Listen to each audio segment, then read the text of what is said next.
Hello and welcome to the Trusted Advisor, a channel-focused podcast and video series powered by the Retail Solutions Providers Association. I'm Jim Roddy, your host for today. Thank you so much for joining us.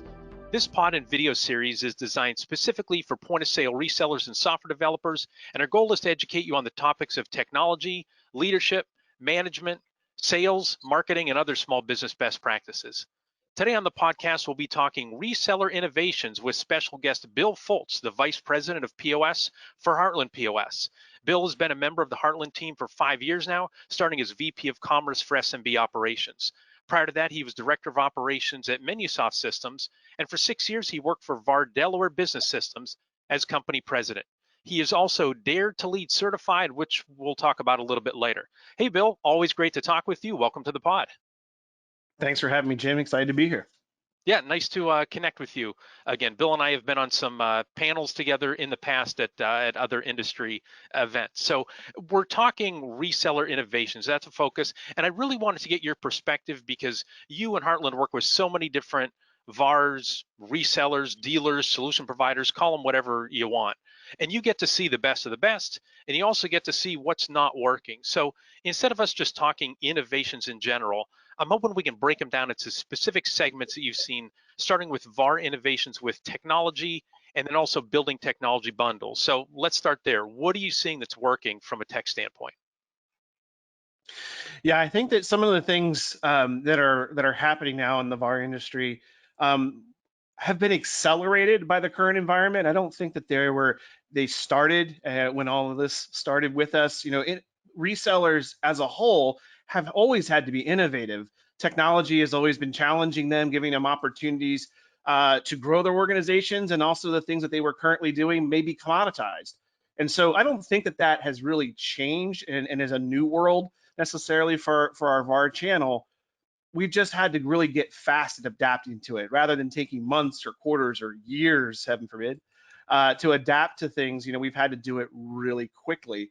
And so I think when we see those who have been successful that in the recent time period, they're the same dealers that were innovative prior to that. They have made a conscious effort to drive their businesses forward, not be complacent in the day, move beyond sort of that hardware only offering, moving over into software and then into services, and of course into that subscription model, which is prevalent in there. Those who had done their prep work up until this point are accelerating through that. Those who have sort of lagged a little bit in that approach have found themselves almost in a survival perspective to having to make those changes and pivots. And the good news is, because this community in general is very willing to share, we've seen a lot of collaboration happening between some of those who have been on the forefront already, helping those along, providing some guidance and insights, much like the RSPA is doing today with this series.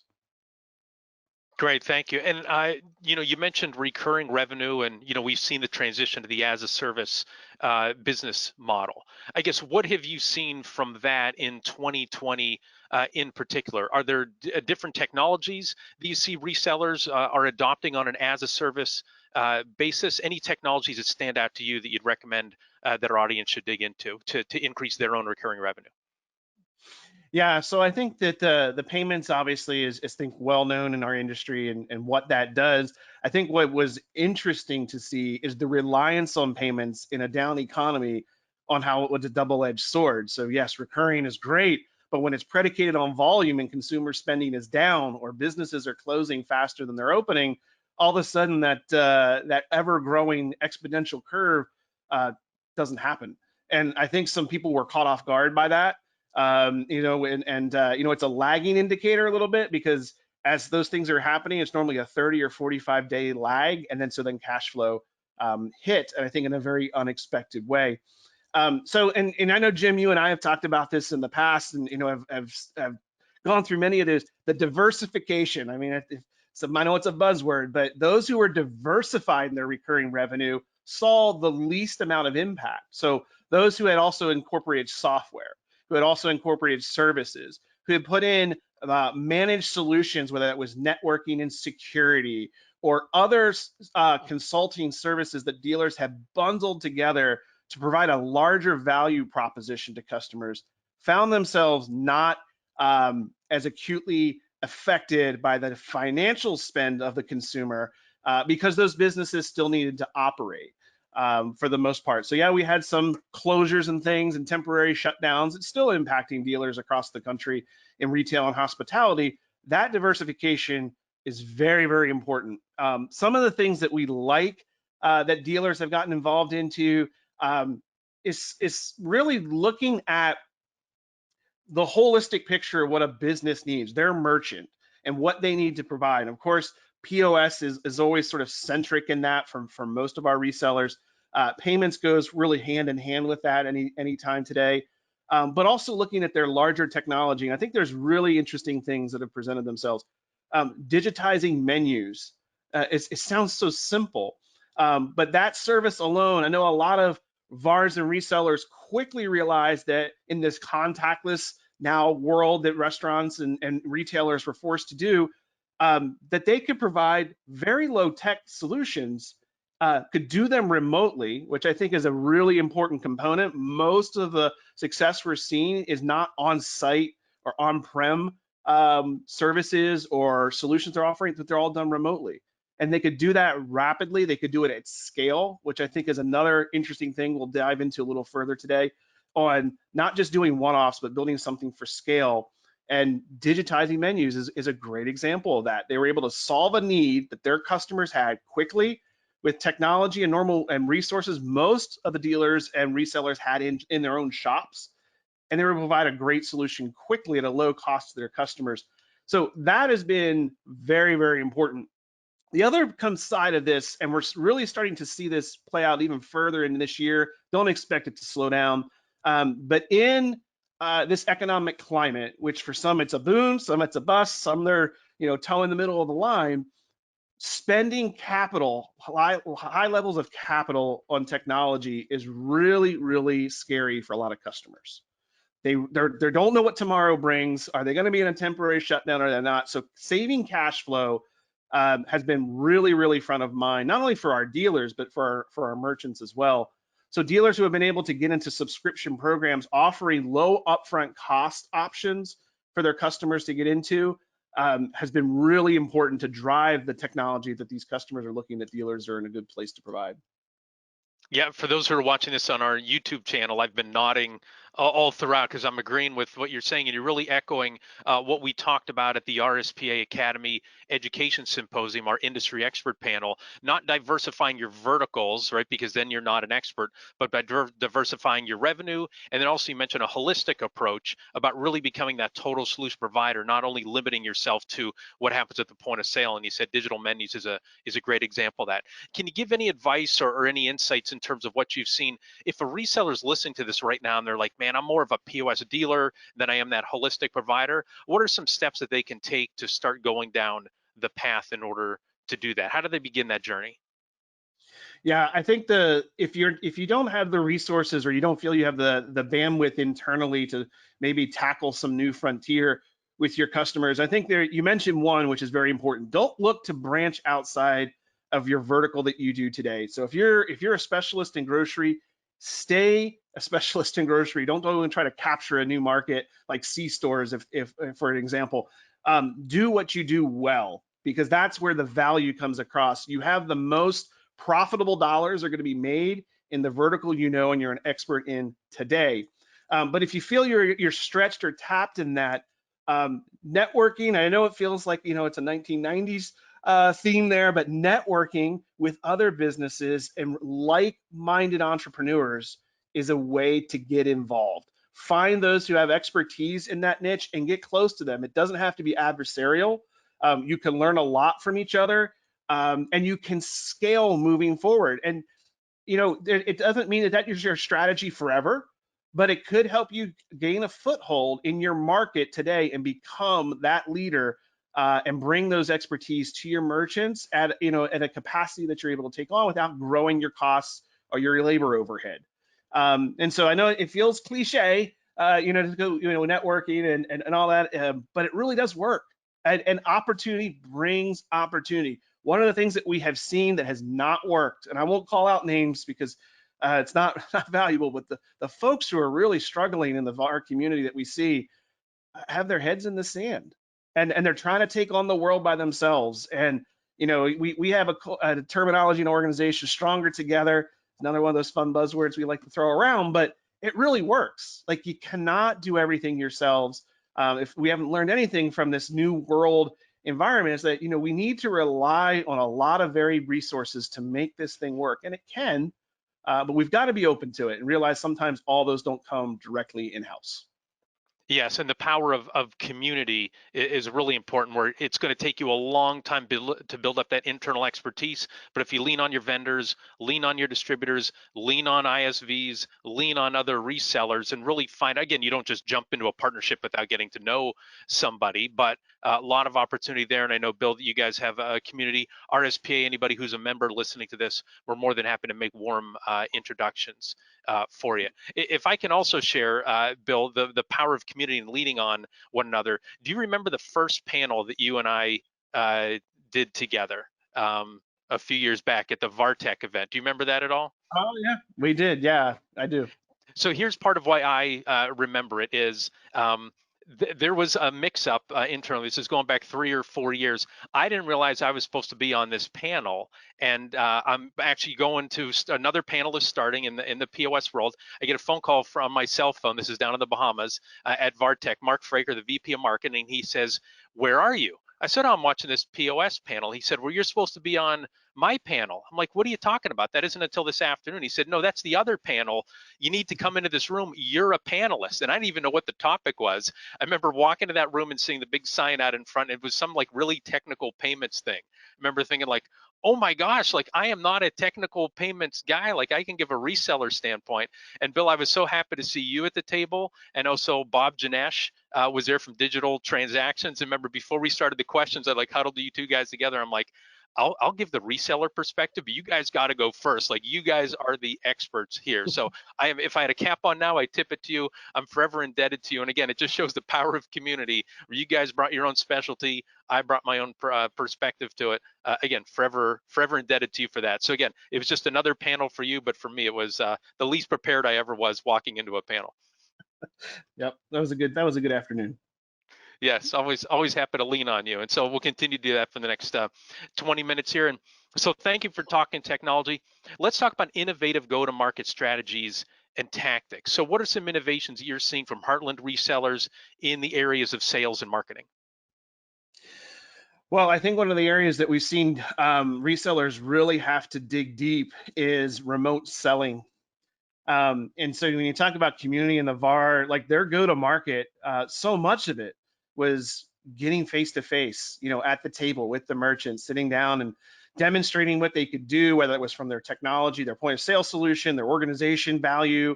All that was done face to face. And so for generations, frankly. And so now we're forced into this: how do we sell and move product? We have customers who have needs and wants, but we can't go out into their stores, either for various reasons.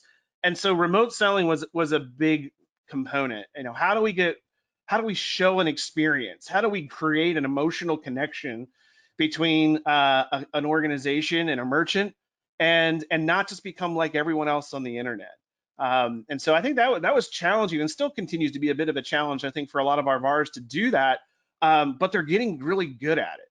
And all of a sudden, this thing that you can't sell over the internet, or you shouldn't sell over the internet, has grown into something really interesting. And they're using their technology, they're using the tools of their organization to demonstrate that, and not just through like slideshows and long-winded pitches. We're talking about dynamic presentations using tools like ShowPad, for example. I know a lot of resellers are using that, where a customer can engage. So you kind of it's really hard to make sure that customer's connected to you, as I'm sure all the web calls that you've done, as I have lately, like engagement's not always there. Like you could be on the call, but not in the call. And so that's a problem if you're trying to sell and get a customer to sign up with service. So getting tools that the merchant can get into their hands, making sure that they have the app or whatever they're trying to show in their hands while they're talking through it.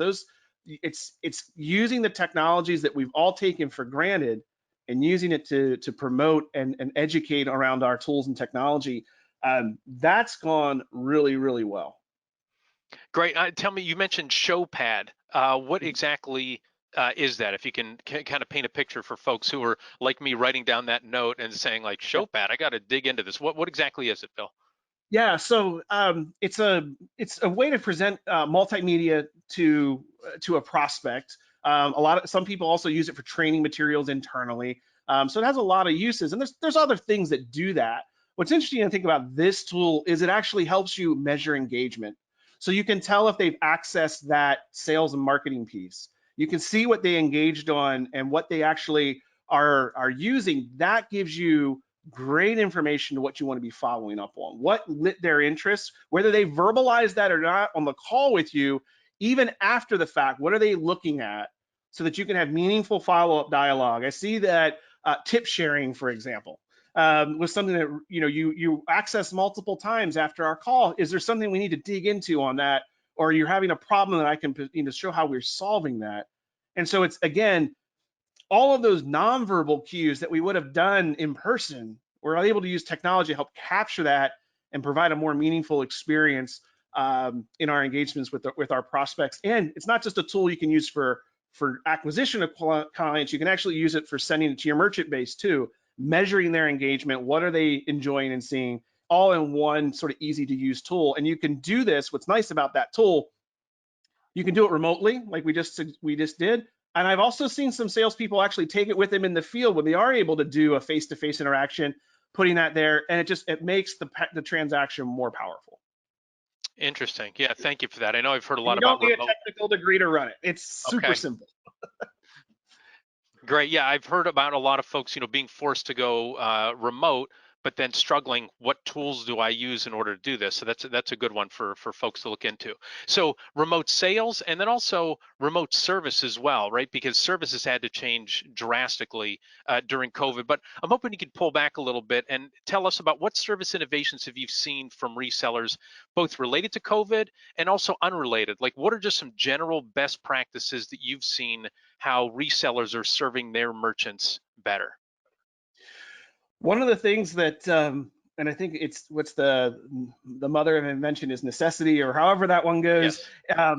is deploying hardware. One of the elements, whether you're in retail or you're in hospitality, is you have to deploy some level of retail, even in this cloud-centric world that we're in. There's hardware to deploy, and I think we've seen dealers get really good at staging that internally and getting it into the customer's hands. Not that it doesn't require their services or they could just go buy it offline. Like, they're providing a lot of value prior to that piece of equipment even showing up, and making sure that they're using tools that allow them to dynamically manage it. So if it's not quite perfect when it arrives on site, that their technical teams can remotely administer that, make sure that it's absolutely in perfect working order, and spending fewer and fewer trips on site. So, and those are lessons learned now out of necessity that are going to pay dividends as we scale forward. I don't see us slipping back into old habits of just putting people in trucks and sending them all over the country. I think we're going to continue to see really necessary efficiencies happening in that. What's also facilitating that is a larger acceptance from the reseller community to drive their platform or hardware as a service or a subscription methodology. We have seen those numbers skyrocket on our side from the VARs that we interact with. Prior to, call it, March of this year, about 40% of all new sales activity included like a hardware as a service or platform as a service. We're now upwards of 65%. And Wow. so I think that there's a couple things driving that. The technology is readily available. It's what customers are looking for. Again, sort of that economic cash flow problem to solve. And from a reseller's perspective, it really simplifies the on-site need. They're able to just drop another box in the mail and then send the other one back. Doesn't matter if it was just simply a configuration or if it was a legitimate hardware failure. They're using those tools to be more efficient and satisfy the sort of the efficiencies that they need to reach. Because one of the things that we're seeing at the merchant level, we look at one of the great things about organization. We don't only just see the payment movement in the broader economy. We have a payroll part of our business, and so we can see who's actually on staff. You know, a merchant that had 10 employees before this, how many employees are there? We see this trend in dealers and we're seeing it in merchants, and that although stores are opened, they're doing it with less people. And dealers are the same. They are open for business, but they're generally doing it with a fewer number of teammates. And so being efficient in that from a technology perspective is really critical right now. Yeah, and we've talked about efficient with your sales, right? Instead of having to drive somewhere, you can make more sales calls, more presentations in a day. And like you said, from a service standpoint, where instead of setting it up on site, and I can tell you, I've talked to multiple resellers who have said, I'm not going back to doing it the old way. I talked to a smaller one who's based in the West Coast, and they did a virtual presentation, even though the person was local. Then they had somebody who was further away, actually almost all the way across the country, and both of them were willing to travel and meet. And he said, why should I do that if it went so well, right? Like, why should I go back to that? And so you're thinking this could be a permanent change. Like, this is where the pendulum is not going to swing back. You think we're going to stay in this where maybe not everything is remote like it is right now, but far more remote and far more hardware as a service. That's a big jump, getting up to 65%. Yeah. No, I don't think this doesn't change. You know, the profitability and that this adds back into organizations. I don't see why we would abandon that. Yeah, and especially we said merchants, if they're realizing I don't have the cash, I don't want to bet a lot of money on new technology, I'll just do that monthly payment, even, you know, no matter what it you know, what I prefer to do. Like, that's really what necessity is calling for, as you brought up. So, well, we're going to dive in a little bit more, but let's pause here for a moment to let our listeners and viewers know that an RSPA membership has never been more valuable or more affordable. The RSPA has expanded its VAR and ISV member benefits to include discounts on health insurance, HR services, office supplies, and shipping. Also, RSPA members now have access to a legal advisor, security advisor, and a VAR and ISV business advisor. That's all included in your annual RSPA membership, which for resellers starts at just $250 a year. That's 68 cents a day for these high value services.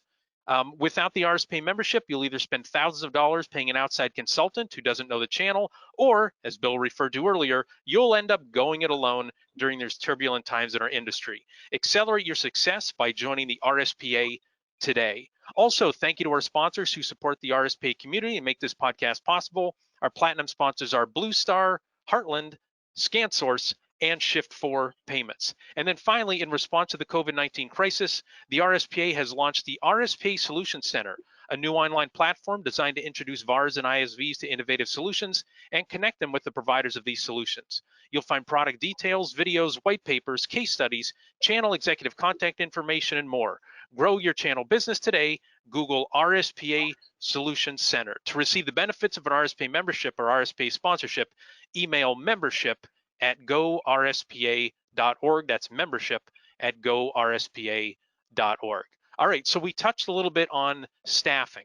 And so, you know, you mentioned how resellers are running, you know, leaner and meaner than they have in the past. And so I'm hearing about some resellers who are hiring or outsourcing developers to add to their own intellectual property. So building upon their core POS software, or maybe some outside software that's doing online ordering, and, you know, having their own modifications to really serve that niche audience. So I'm curious, are you seeing more of that? And do you think that's something that's effective and innovation that other VARs should look into? I don't know if we're seeing more of it or less of it. It's always been something that's out there to some degree. You know, I think that when we look at talking a little bit back to where we talked about stay in your vertical competency, right?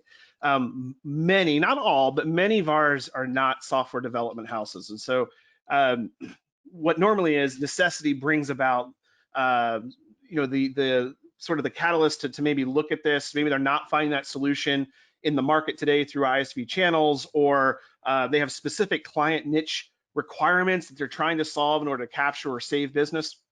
And so I think that's where it comes out of. And I liken it to this. Those niche projects can actually be very effective. You know, of getting either internal, if you're able to hire and you have access to resources like that, to bring in some development work, to augment maybe some solutions you're already offering, or to modify some small niche apps. That can be an offering. Lots of third-party organizations of varying quality are out there. And I would say buyer beware.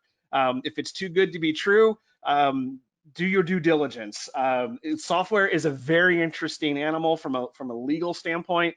I never felt comfortable back in my VAR days of a third-party entity writing software that I was explicitly installing on my customers, but not really knowing what was under the hood. Like, okay, it did what I thought it did, but what else is it doing and capturing that I didn't ask for? Those are things that are real concerns that you have to really think about. And it's not just your dealership that you're putting on the line; it's your merchants as well. They are in good faith using your services and solutions, and so you really have to know what you're doing end to end with that before just jumping in and saying, "Oh, I got someone in an Eastern European country to write me an app and must be great." So I think that's there. And I sort of put this analogy to one dealer who asked me if they should get involved in this, and it was like, well, if you have a small project in your home, say a remodeling project, you're going to hire probably a local contractor to do that. But if I'm going to build an interstate to go from coast to coast, I'm not going to use that same home contractor, even though he's surefire he could do it because he's built other things. They're not always an equal to equal comparison. So I think if you're looking at small niche applications for clients, actually smaller can be better at times because they're very close to the problem. It's a one-to-one sort of merchant to solution opportunity. But if it's bigger in scope, I would say that there's probably more failed attempts in the reseller community than there are successes. And that's just a broad paintbrush I'm using right now, of course, from retail and hospitality, but we've seen it all. And we've seen even at the merchant level. A merchant thinks, hey, I can go build this myself. I don't need a software house. I don't need a dealer. More times than not, they come back to the dealer at the end of the day after a lot of wasted money and time. That's there. So, and I would say this as well, where we've seen success from this approach. Again, back to that niche client, something's very specific to your merchant base that you're solving a problem for as a dealership. There can be great success in that and reasonable profitability too. Where we see where it really starts to get off the rails is, oh, it's great for my company. I can sell it to other dealers. Well, now you've added such a large complexity around something that's already pretty difficult.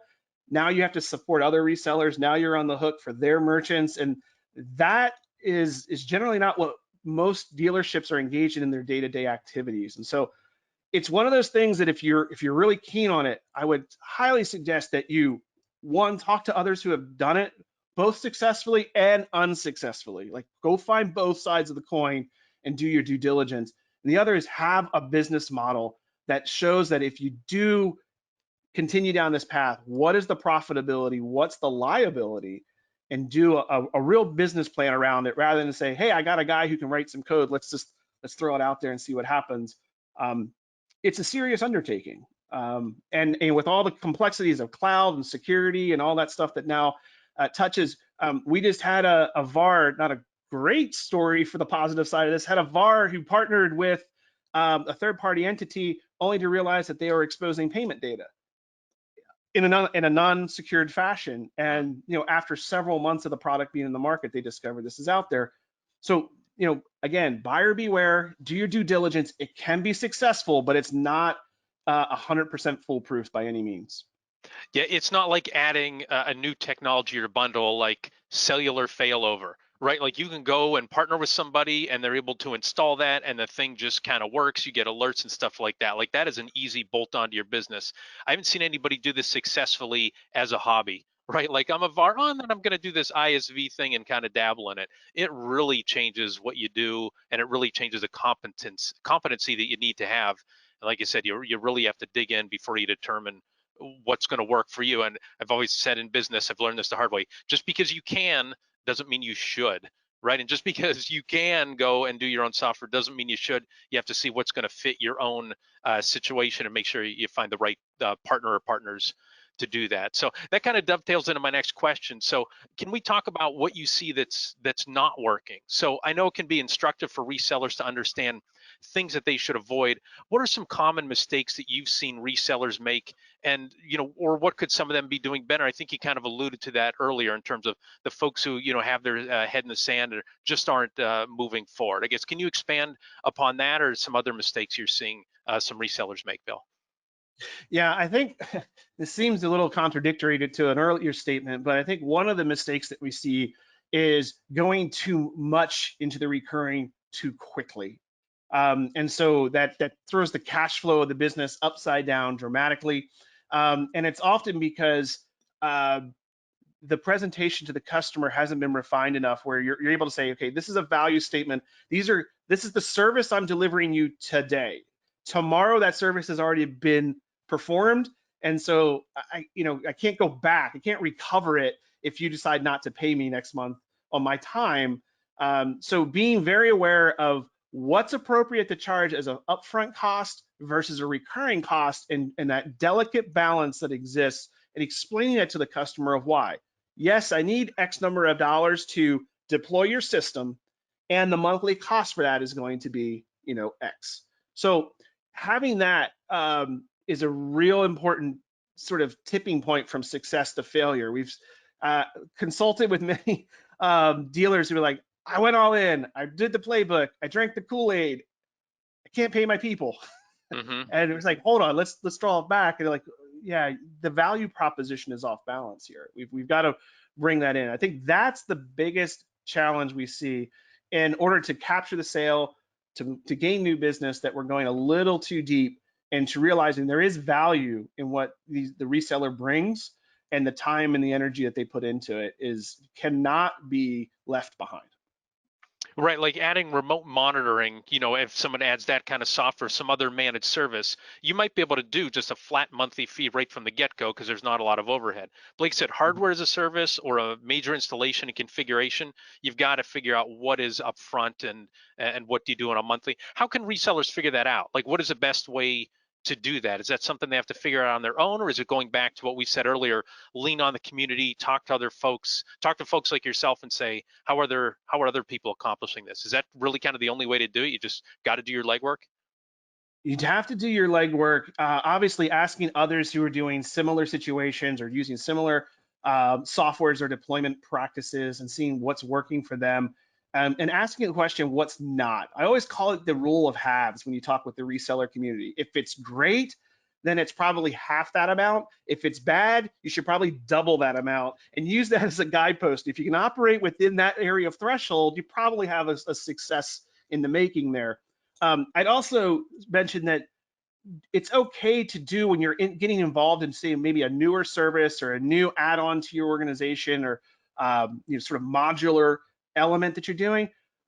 Do one and really do a deep analysis on the first couple, and understand it's okay to do market research, and then adjust your business plan accordingly. So if it took you 4 more hours than you expected as an average, then incorporate it into going forward. Just because of what you did yesterday does not mean you have to continue that practice tomorrow. We see that so often. Well, the last guy got it for this amount, the next guy won't pay any more than that. That's a fallacy. Customers raise their prices every day. Things change. You learn in the market. You need to adapt, and there's no reason to continue to throw good money after bad. And don't be afraid to say it. Hey, we did charge so and so this amount. We took it on the chin. We want to do a quality job for you, Mr. Customer. This is what it takes to do a quality job. You see the quality job we did here. This is what I need to do to make sure I'm here for you tomorrow. Making sure that you're not apologetic for being a business. You are a profitable business, and you should never be ashamed to make that proposition. And if you can't make it work, to say we can't do that profitably, and move on to the next opportunity. Yep, you've got to find the right kind of customer who values your value. If all they care about is price, price, price, then they're probably not the right fit for you. I know that's easy for me to say, easy for us to say, right? Because we're not that reseller on the front lines, but you got to keep looking and find the right kind of person who really matches your culture, or else you'll just be sacrificing for them and then sacrificing for another. There's no book written that says that's a successful business model. And so tying in with that, about culture, my last couple questions, I want to start here. Can you talk directly to the reseller leaders in our audience and talk about, we've had the backdrop of innovation. How important is it for them to have a culture of innovation inside their organization? Making it clear to your team that you want them to generate and test new ideas. It just doesn't all have to come from the person who has the CEO or president or owner title. Can you talk about the importance of a culture of innovation? Yeah, culture is critical to any size organization, whether you're a 2 or 3 man shop or you're a 2 or 300 person organization. Culture sets the tone, and it's what your customers perceive. If your culture is one where you value your people, it's going to be a lot easier for them to convey that, for the customer to value their services. So it's 360 in scope. What you do internally eventually makes its way to your external perspective. And when we're talking about technology specifically, if you have created an environment or encourage an environment for people to try, not for people to hit home runs or grand slams every time, but to try, you will find that more things enter your business faster of benefit. Now, you've got to be diligent as sort of the oversight of that to make sure that you're not on wild goose chases, that you're not wasting time and energy in bad endeavors, but making sure that people have the opportunity to innovate. And whether that's a new approach, a process, a product, or even potentially a vertical expansion, allowing others in your organization to bring that forward is really important, because no matter how good you are as an individual leader in your business, and I would say it's probably established that you're probably great because you've built a business, you've got it. There's no question. You've got the medals. You've proven you can take the licks and be successful. But if you can create clones, just think of yourself. How many more opportunities that affords? How many sets of eyes and innovation perspectives that now brings to the table, where it doesn't have to come from one source? And if you really do this well, at some point in time, you'll realize that less of it comes from yourself and is coming from your team that you've built around you. And that's whether you love him or hate him, that was always Ronald Reagan's sort of secret to his success, that he said, I was never the smartest man in the room, but I surrounded myself with the smartest people. And that's why we were able to make progress and grow. So, and I know that seems a little lofty if you're a smaller organization, but it is important. And it not only does it bring innovation, it brings attachment from your people. And so when there are hard times like we've faced in the last few months together, they're going to stick through it because they want to belong in good and bad times to an organization that finds value in all perspectives that are brought to the organization. Yeah, and to your point, you don't go from a dictatorship where you're the leader and you're answering all the questions to just suddenly throwing the person out to the wild and saying, okay, I guess you're in charge of everything. I call that ignorant empowerment, right? Just the person doesn't know what they're doing, but you're going to empower them, and you certainly wouldn't want your surgeon to do that, right? Like, okay, here, have the scalpel, take your first chance at it. But like a couple questions I wrote down is asking on a regular basis, what do you think? Right before they get out into the wild and they go and meet with the customer, then also ask them, if this was your company, what would you do? And just have that open conversation, and they might come up with an answer that isn't the exact one that you had, but it's still going to be a good answer, or their thinking might not be right, and you can explain to them why their thinking might not be right, or expose them to different principles or share different stories with them. And I guess, is that kind of what you're saying, is that's kind of the path, is having those conversations, putting the burden on them, really talking through it, and that's going to help build up that culture. I guess any other advice, or feel free to disagree with what I said there, in terms of how do you get from 0 to 60 one step at a time in that culture? It all starts with communication. Asking questions, allowing people to speak before you speak, I think is a great approach to at least get going into that. It doesn't mean that you have to agree. It doesn't mean that you have to necessarily turn the ship with whatever that opinion is, but that same valuable insight that you're going to provide back, that coaching, that valuable feedback, you're getting that to make a better decision as well on whatever it is that you're facing. So it all is in communication, and it can't be punitive. And there's little things that we see where folks ask opinions and then they roll the eyes, or they're dismissive in that. You got to be aware, if you're going to be open to input, then be open, and it makes a big difference in the morale, and you'll hear a lot more ideas come into the table rather than problems. And so one of the things that we encourage folks to do is you can bring any problem forward in any meeting that you want to, but you have to come with a viable answer or a question behind it allows to get to the answer. And if you're willing to do that, then bring it all forward because it's worth discussing. Yeah, that's a great point you make, that you have to let those ideas bubble up. You can't be shooting them down. Even if what they say initially you disagree with, get them talking and get them to share more information out on the table. When I was at Jameson Publishing, we published Business Solutions Magazine. One of the owners in our steering committee meetings would write in all caps, "smart silence." And he would trace it over and over when he had this urge to go and speak and tell everybody what they should be doing. And then at the end of that meeting, that smart silence was traced over a whole bunch, but it really became more of a round table. I want you guys to lead this organization. I'll jump in when I need to, not I'll jump in every single time. So along the lines of leadership, so we mentioned at the outset, earlier this year, you received, Bill, a certification that says you're Dare to Lead trained. Can you expand upon what Dare to Lead is and what you learned through that? Yeah, so Dare to Lead, which is from the Renee Brown, who has brought that a number of books on leadership and what does it mean to be a leader in a modern organization. And so we went through it in our entire company. It's sort of like get all of our leadership on board for 2020 on what we wanted to do. And some things that really resonated through that were two concepts. One is clear as kind. And back to the point of fostering a culture of innovation, clear is kind. So we tell one another, we communicate clearly what we're thinking, not what we think the other person wants to hear, what makes us look best. That we're very clear in our feedback to one another, and we do it in a kind way, not disrespectful, not shooting things down, not giving snide remarks or that sarcasm and all that other stuff that sort of ekes into our interactions.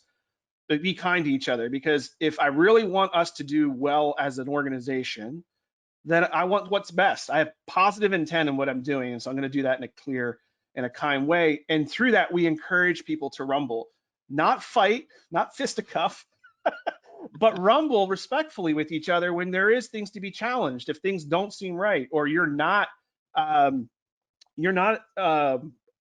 seeing a perspective as the correct solution. So this approach we've tried to bring culturally into our business, and it's been really effective. We find that people are self-managing. They're able to get into those conversations, and as a leader, you're simply watching for those things to happen. And if you feel or see a situation where there's going to be a meeting after the meeting, or there's going to be some backbiting after this is all done because people aren't in alignment here, that we call it out. Hey, Sally, I don't think that you actually agree with Sam's point. Could you tell him why? And encouraging that in a respectful way while we're face to face, we're finding is making us move a lot faster, because we don't spend so much time finding the truth if we're willing to just share it with each other on the front side. So there's a lot to it, but that's been really helpful, I know, within my teams of getting that interaction of it's okay to disagree. It's great to bring up ideas, and we're going to do it respectfully and in a caring fashion with each other to build a positive culture. I really like that, like the phrase, well, you said clear as kind, and then also rumble. Like, it's not an all-out fist fight, but it is, disagreement and healthy disagreement. I grabbed my folder that I've held on to for years, and this is for when I'm with an organization and we have our either steering committee meeting or RSPA. We have a weekly team huddle, and I have a quote from Jim Collins in here that says, "I don't know where we should take this company, but I do know that if I start with the right people and ask them the right questions and engage them in vigorous debate, we will find a way to make this company great." You cannot skip over the vigorous debate part, right? It's not just getting the right people, crossing your fingers, or go work your magic. You have to have vigorous debate to get to where you want to go. Absolutely. Yeah, and so we do practice this not just in our internal, we work with our VARs as well. And so you have to do it, we do it in smaller groups, but when we're looking at a new idea or a new approach to some sort of problem or piece of software, we actually bring those things in and we're trying to apply those same principles. They've been very successful in getting quickly to the crux of what we need to do and walking away with a consensus of how to do it. I love it. That's good stuff. And my last question for you kind of ties in with that prior one. And we only have about a minute left. But can you recommend to our audience a book to read, an online resource to follow, a podcast to listen to that'll help them improve their organization beyond Dare to Lead or Good to Great that we just talked about? Yeah, so one of the ones that we did right before COVID, and we're continuing to apply its principles, is from Alan Cooper. The inmates are running the asylum. It's all about technology, and what we do and how we do it needs to have the right perspective, and that our viewpoint is valueless. It's what we're doing for our customers, and how we approach that determines value. And it's not always the biggest, shiny, glitziest thing. It's the thing that provides the most value, I think, is the crux. And so we've really been trying to drive that message as we look at new technologies to put into our merchants and dealers and VARs hands. Are we delivering something of quality? Is it something the market wants? Are we doing it just as a me too? That's really the respectful way to move forward, and it's that pays dividends in the long term for us. And give that book title again. The Inmates Are Running the Asylum. The Inmates Are Running the Asylum by Alan Cooper. All right. Good. I'll have to look it up. I'm guessing there's another one, maybe not by Alan Cooper, that might not be quite the right book that folks would be looking for about inmates running the asylum. So, well, thanks for that resource. And thanks, Bill, so much for your time today. To our listeners and viewers, we hope you enjoyed our discussion. If you did, be sure to subscribe to the RSPA YouTube channel and the Trusted Advisor podcast so you never miss an episode. We'd also appreciate if you'd rate us wherever you find your favorite podcast. My personal philosophy is the more stars, the better. And if you'd like to learn more best practices for VARs and ISVs in the point of sale channel, check out the RSPA blog. You can find it at gorspa.org and then by clicking on RSPA blog. Before we go, big thanks again to Bill Fultz from Heartland for sharing his wisdom with us today. Thanks also to RSPA Marcom Manager Chris Honored for his production work, Joseph McDade for our music, and last but not least, thanks so much to you for listening. Our goal at the RSPA is to accelerate the success of our members in the point of sale ecosystem by providing knowledge and connections. For more information, please visit our website at gorspa.org. Thanks for listening, and goodbye, everybody.